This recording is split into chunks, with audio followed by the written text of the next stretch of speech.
عليكم ورحمة الله تعالى وبركاته. مرحبا بالجميع وتحية إليكم من جديد. برنامج اليوم كالعادة للإجابة عن أسئلة الإخوة والأخوات المتتبعين الأوفياء للقناة. وبالنسبة للإخوة الذين لم أدرج أسئلتهم في برنامج اليوم، أعدكم إن شاء الله بأنني سوف أدرج أسئلتكم في البرنامج المقبل، متمنيا للجميع التوفيق والنجاح والسداد في حياتكم. وقبل البدء في البرنامج، لا بأس أن أشكركم جزيل الشكر على وفائكم وصدقكم واحترامكم وعلى تفاعلكم معي ومع القناة، متمنيا أن أكون دائما عند حسن ظنكم جميعا، وبالتوفيق للجميع. ولا تنسوا أن تشتركوا في القناة. نبدأ بالسؤال الأول من طرف الأخت مروة، تقول: السلام عليكم أستاذ جلال. وعليكم السلام. ما هي أسرع طريقة قانونية للحصول على الجرين كارد كإقامة دائمة بأمريكا؟ نؤكد بأنه أسرع الطرق أولا تعتمد على حالتكم الدراسية أو المهنية أو الاجتماعية. فإن كنتم خارج الولايات المتحدة الأمريكية، فهنا ننصح بالتقديم على القرعة الأمريكية، وهي أضمن، وكذلك قد تهاجر بها بطرق سريعة وقانونية إلى الولايات المتحدة الأمريكية. تتبعها الطريقة التالية، وهي الهجرة عن طريق عقد عمل. وسبق لي أنني وضحت سابقا عبر القناة نقاط مهمة عن عقد عمل في الولايات المتحدة وكيف ممكن أننا نحصل عليه. هناك A Bay 2 وهناك A Bay 3. هذه الفئات من عقود العمل تخول لكم الهجرة إلى الولايات المتحدة الأمريكية، كذلك بطرق سريعة، ولكن لازم أن تتوفر فيكم الشروط المكتملة. وبالنسبة لهذه الطرق نقدم عليها خارج الولايات المتحدة. وفي حالة أن شخصا داخل أمريكا، فممكن له أن يسوي الوضع عن طريق زواج من أجنبية أمريكية أو العكس. ونقصد سواء كان هذا الشخص ذكرا أو أنثى، فالخيار صالح لهم في كلتا الحالتان. ممكن تسوية الوضعية أو الحصول على الجرين كارد كإقامة دائمة في وقت وجيز وسريع. هذا للتأكيد. هذه هي الطرق الممكن أنها نصفها بالأسرع لمن يريد الهجرة إلى الولايات المتحدة الأمريكية للحصول على الجرين كارد كإقامة دائمة. ننتقل إلى سؤال آخر من طرف الأخ عبد المجيد، يقول: السلام عليكم أستاذ جلال. وعليكم السلام.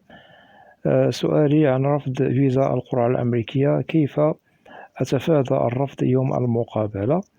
أولا يجب توفر الشروط المطلوبة المكتملة فيكم. لازم أن نجد كذلك المعلومات الصحيحة التي قمتم بملئها في استمارات DS، والوثائق أكيد مكتملة غير ناقصة. ولازم الإجابة بصدق بعيدا عن التزوير، وعليكم المصداقية في كل إجراءات القرعة من البداية. وأكيد هناك الفصل والحسم هو يوم المقابلة، يجب تكملته من طرفكم باجتياز المقابلة بصدق، ونضمن لكم الحصول على الفيزا 100% بسلام لتحقيق المبتغى والمراد. أنتقل إلى الأخت فدوى. الأخت تقول: السلام عليكم أستاذ جلال. وعليكم السلام. نشكرك على كل ما تقدمه في قناتك المحترمة. العفو. سؤالي: هل ممكن التقديم على طلب اللجوء بعد دخولي إلى أمريكا عن طريق فيزا سياحة؟ نجيب بالواضح: نعم، وسبق لي أنني وضحت هذا عبر القناة. وقانون الهجرة الأمريكي يخول لكم هذا، ويشترط التقديم على طلب لجوء في السنة الأولى التي دخلتم بفيزا سياحة إلى الولايات المتحدة. وأكيد يجب أن تثبتوا كل ما هو مطلوب منكم كشروط لازم تتوفر فيكم إذا أردتم التقديم على طلب اللجوء بأمريكا. والشروط هي مختلفة، سواء كانت عقائدية أو سياسية أو اجتماعية إلى غير ذلك من الشروط التي تبرر لكم الحق في طلب الحصول على لجوء إنساني بالولايات المتحدة. ولازم عليكم أن لا تتجاوزوا مدة طويلة، أي عندما يدخل الشخص المعني بطلب اللجوء إلى أمريكا عن طريق فيزا سياحة، ممكن أن يقدم ما بعد أشهر قليلة عند دخوله إلى أمريكا إذا أراد ذلك. أما في حالة تجاوز المدة التي وضحنا لكم كسنة أولى، فهنا لا يحق له طلب اللجوء بالولايات المتحدة، وهذا للتأكيد. ننتقل إلى السؤال الآخر من طرف سعيد. الأخ يقول: السلام عليك أخي جلال. وعليكم السلام. سؤال عن الولاية الأفضل للسكن والعيش والعمل بالولايات المتحدة الأمريكية. نجيب: هناك ولاية ميشيغان، ولاية مهمة ننصح بها، فرص العمل متوفرة، بها جالية عربية كبيرة من مختلف الجنسيات.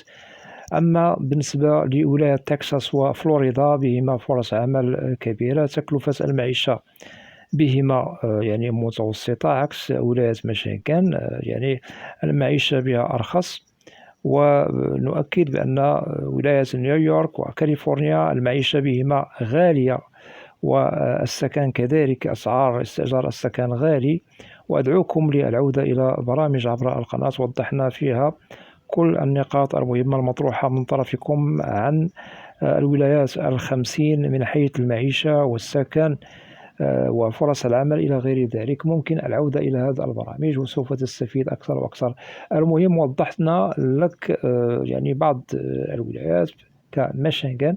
هناك ولايات أخرى كذلك ننصح بها كولاية بنسلفانيا، جورجيا، نورث كارولاينا، أوهايو، واللائحة طويلة. إذن عد إلى برامج عبر القناة، وسوف أكيد تستفيد من معلومات مهمة تخص كل ولاية أمريكية لكي تتضح لك كل ولاية ونقاط ضعفها ونقاط قوتها من حيث فرص العمل والسكن إلى غير ذلك. أتمنى أن يكون الجواب واضح، ومرحبا بك. سؤال مهم كذلك من طرف الأخ عبد الفتاح. يقول: السلام عليكم أستاذ جلال. وعليكم السلام. سؤالي عن الحد الأدنى للدخل الذي يطلب من الكفيل بالولايات المتحدة إذا أراد التقديم على طلب معاملة لم شمل عائلته.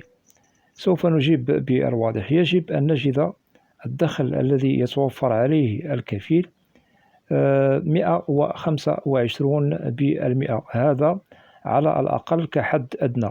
وأكيد هناك من دخلهم أكثر، ونؤكد لازم أن نجد الكفيل يعمل مستقر، سكن إلى غير ذلك من الشروط التي لازم أن نجدها مكتملة، أي أننا نجد بأنه يعيش فوق عتبة الفقر الفيدرالي على حسب أعداد أفراد الأسرة. وفي حالة أنه الدخل الذي يخص الكفيل الذي قدم لأهله لا يكفي، فهنا قانون الهجرة الأمريكي يخول له الاستعانة بكفيل آخر sponsor، لكي نضمن يعني المعاملة أنها تقبل لدى مصالح الهجرة بدون عرقلة بدون مشكل.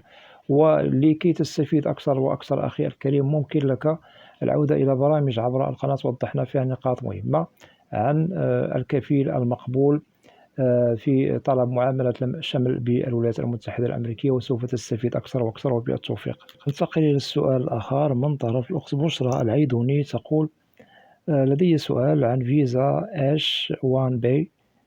سنجيب عن سؤالك الأخت بشرى.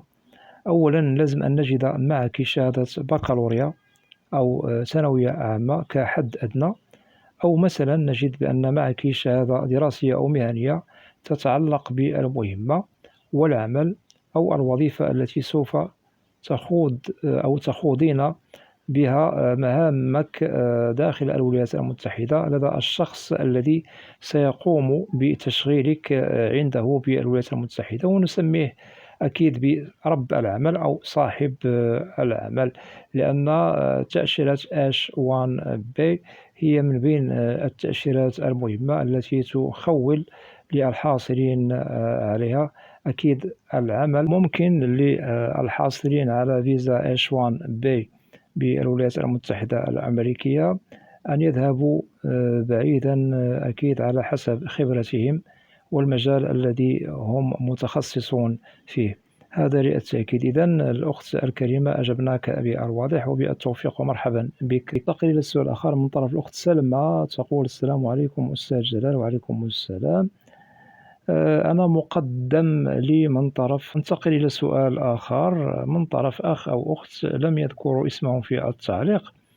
السؤال هو: في حالة أنه رفضت التأشيرة، هل ممكن أن نقدم عليها من جديد؟ وسبق لي أكيد أنني قمت بتنزيل برامج مهمة تتعلق بالتساؤل المطروح من طرفكم، ولا بأس أن نجيب بالمختصر المفيد. نعم، ممكن لكم التقديم على الفيزا التي رفضت لكم سابقا في حالة أنه تتوفرون على الشروط التي تخول لكم التقديم على نفس التأشيرة، وليس هناك من مشكل. أما في حالة لا تتوفر فيكم الشروط للتقديم على نفس التأشيرة، فأنتم غير ملزمون بالتقديم عليها، وأكيد رغم أنكم سوف تقدموا عليها سوف ترفض لكم من جديد. فقط نؤكد: من رفضت له التأشيرة بسبب ممكن أنه يصلح المشكل، فممكن التقديم من جديد. وضعوا في الحسبان التقديم لازم أن نبدأ بالإجراءات من البداية. هناك وثائق سوف تجمع، وهناك كذلك انتظار أداء واجب رسوم التأشيرة إلى غير ذلك. ليس هناك من مشكل.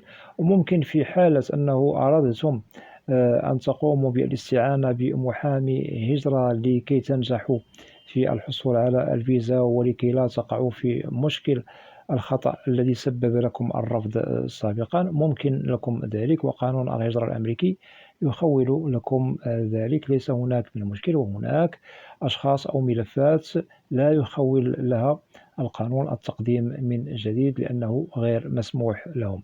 هذا للتأكيد.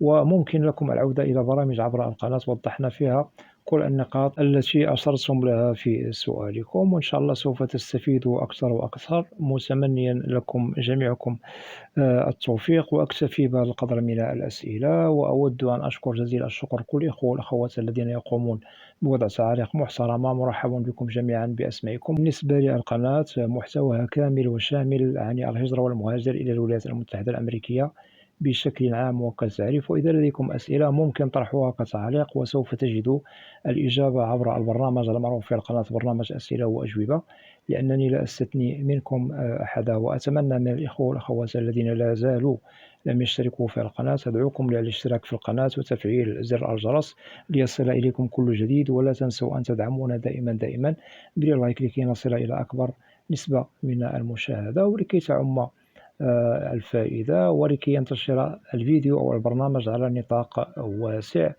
وإلى لقاء قريب بإذن الله، والسلام عليكم ورحمة الله تعالى وبركاته.